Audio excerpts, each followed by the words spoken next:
सुप्रभात बच्चों, कैसे हो? आज हम कक्षा 7 के प्रथम पाठ सुभाषितानी के अभ्यास करते हैं। पहले में हमें श्लोकों का सहस्वर गायन करना है। दूसरा सुमेलियत यानी मिलान करना है। जो श्लोक दिए हुए हैं उनके सामने ही ये है, जैसे धन धान्य प्रयोगेषु विद्याया संग्रहेषु च विषमो न हि कर्तव्यो बहुरत्ना वसुंधरा सतेन धार्यते पृथ्वी सतेन तपते रवि सद्भिर्विवादम मैत्री च न सद्भि किंचित आचरेत आहारे व्यवहारे च त्यक्त लज्जा सुखी भवे। तो ये हमें श्लोक से देखे ही सामने मिलान करना है। आगे वाला प्रश्न देखो, एक पदेन उत्तर, एक पद में उत्तर दो।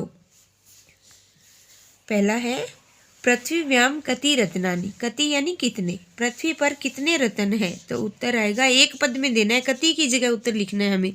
कति की जगह आ जाएगा त्रीणि, 3 रत्न। मूढ़े कुत्र रत्न संज्ञा विद्यते, मूर्खों के द्वारा कहाँ रत्नों को ढूंढा जाता है। कुत्र यानी कहाँ की जगह उत्तर लिखना है हमें। पाषाण खंडेषु, पत्थर के टुकड़ों में।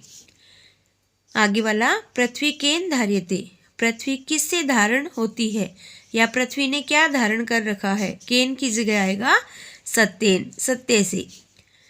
आगे वाला के संगति कुर्वित, किसकी संगति करनी चाहिए, कैसी संगति करनी चाहिए। कई की जगह आएगा सद्भि, सज्जनों की।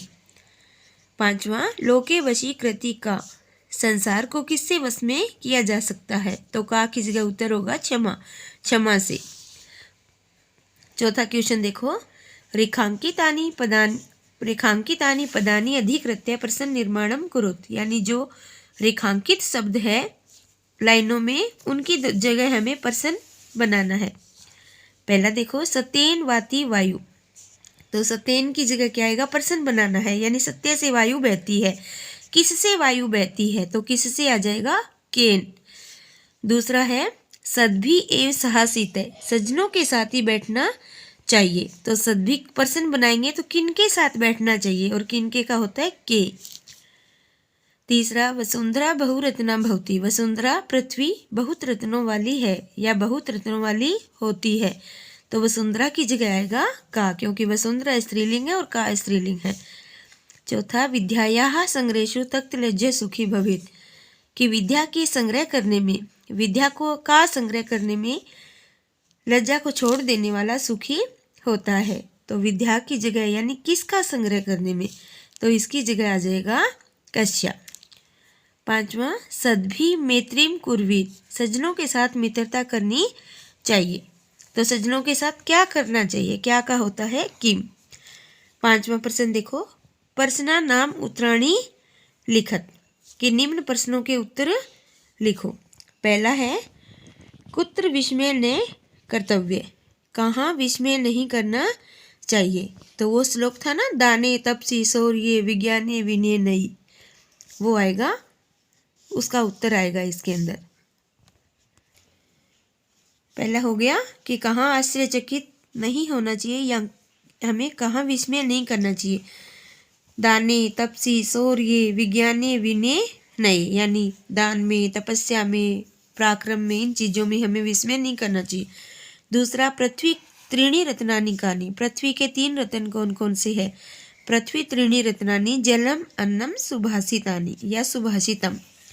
तीसरा त्यक्त लज्जा कुत्र सुखी भवेत्, यानी जो लज्जा को छोड़ देता है वो कहाँ सुखी होता है। तो वो जो श्लोक था ना, आहारे व्यवहारे, वो श्लोक इसके अंदर आएगा। हाँ, इसका बताया था ना मैंने, कहाँ लज्जा को छोड़ देना चाहिए। आहारे व्यवहारे, आहार में, व्यवहार में, धन धान्य प्रयोगेषु, इन चीज़ों में जो लज्जा को छोड़ देता है वो हमेशा सुखी रहता है। आगे वाला 6 क्वेश्चन देखो, मंजूषात पदानि चित्वा लिंगानुसारम लिखत, यानी यहाँ शब्द दिए गए हैं मंजूषा में, बॉक्स में, पुल्लिंग स्त्रीलिंग नपुंसकलिंग, इनमें हमें अलग अलग करने हैं, यानी इनमें पुल्लिंग कौन से है, स्त्रीलिंग कौन से और नपुंसकलिंग कौन से हैं। पुल्लिंग शब्द कौन कौन से हैं, सुखी, बही, रवि। स्त्रीलिंग है वसुंधरा, पृथ्वी, संगतिम, और नपुंसकलिंग है रत्नानि, सत्येन और अन्नम। सातवां, अधोलिखित पदेषु धात्वे के सन्ति, यानी ये पद दिए गए हैं, इनमें धातु कौन सी है वो बतानी हमें। करोति, करोति का कर्ता है, इसकी मूल धातु है क्री। करोति की मूल धातु होती है क्री। पश्य, पश्य का अर्थ होता है देखना, और इसकी मूल धातु होती है वो है दृश्य। भवेत, भवेत का मतलब होता है होना चाहिए या हो, इसकी मूल धातु होती है भू। और तिष्ठति, तिष्ठति का मतलब है ठहरता है, और इसकी मूल धातु है स्था या तिष्ठ।